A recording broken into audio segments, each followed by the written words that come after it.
Hi everyone, nice to see you again. Welcome back to Pacific Front channel. Today, like we always do at the end of every month, are going to look back at what happened in the Indo-Pacific region in July 2022. Not gonna lie, apart from the ongoing RIMPAC exercise, this month is quite calm. But there is one Asian country that catches the world attention the entire month. What did they do and what other stories do we have this month? Let's jump into the video.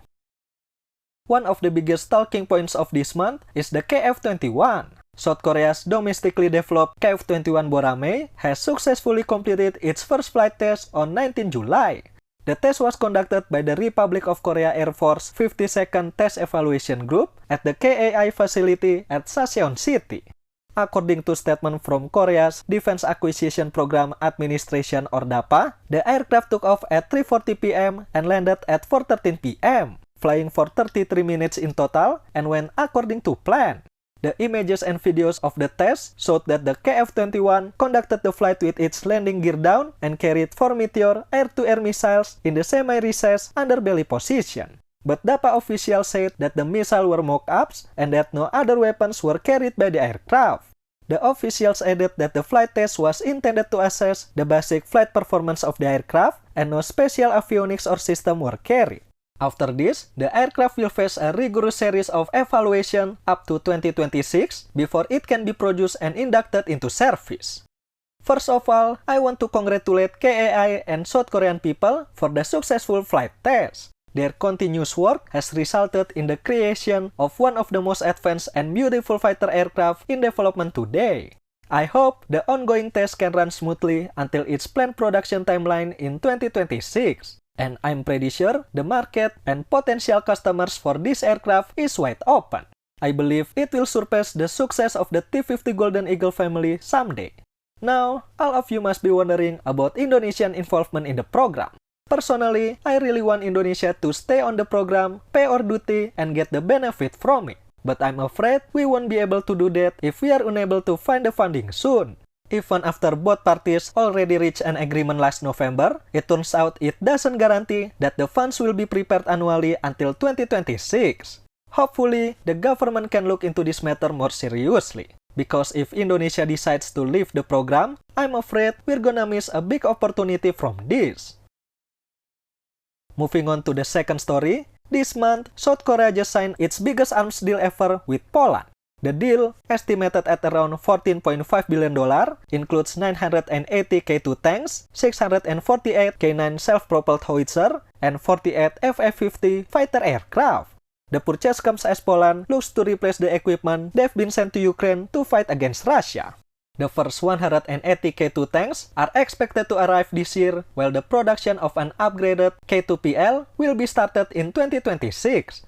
Same goes with the K9. The first 48 howitzer are also expected to arrive this year, with the delivery of the rest, some of which will be produced in Poland, will start in 2024.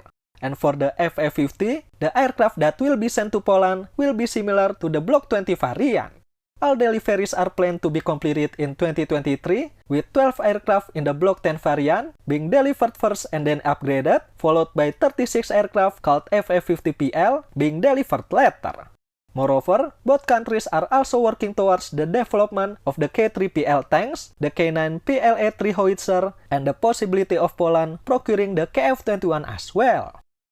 Our Polish brother in the comment told me that the Polish armed forces haven't made any major modernization for the last 30 years, and the Polish armed forces are still dependent on Soviet-made equipment. This equipment, like the T-72 and the MiX for example, are not compatible with NATO equipment and are not fit for modern warfare anymore. So, I can see why the purchase is necessary for them. And the war in Ukraine only increased the urgency of Poland buying new weapons. Moreover, because they are also supplying Ukraine with their equipment, they need new replacement to patch up their strength. For South Korea, the deal is clearly a big win, because this proves that South Korea is not only one of the major arms producer in Asia, but also in the world. This deal will also increase the level of trust in South Korean equipment, and I'm sure more and more countries will go to South Korea for an alternative source of military hardware in the near future. Poland is not the only country who worried about Russia's aggression. On the other side of the world, Japan feels the same. In its annual defense report, Japan expressed concern that Russia's invasion of Ukraine, resending the message that an attempt to unilaterally change the status quo by force is acceptable, and this will have an effect on Taiwan, which China views as its own territory. The paper surveyed the global security landscape and specific threats to Japan. It says there was concern Russia could further deepen relationship with China, and warns that Moscow may increasingly lean on its nuclear capacity as a deterrent, which could mean an increased activity around Japanese waters, where Russian nuclear submarines are routinely active. The defense paper also devotes significant space to Taiwan. It includes the most detailed overview yet of the security situation on the island, and notes that since Russia's invasion of Ukraine, Taiwan has been working on strengthening its self-defense effort. This year's paper was released amidst growing expectation that Japan will significantly boost its defense spending. While Japan's defense budget has been rising for years, they still have the lowest ratio of military spending to GDP amongst G7 countries. Japan's ruling party has pledged to double military spending to 2% of the GDP, which would bring Japan into line with the minimum commitment amongst NATO members.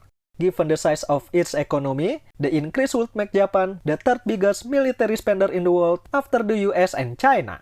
Meanwhile, Indonesia, after years of China's assertiveness in the North Natuna Sea, and now with the ongoing war in Ukraine, no significant improvement has been made in the defense sector.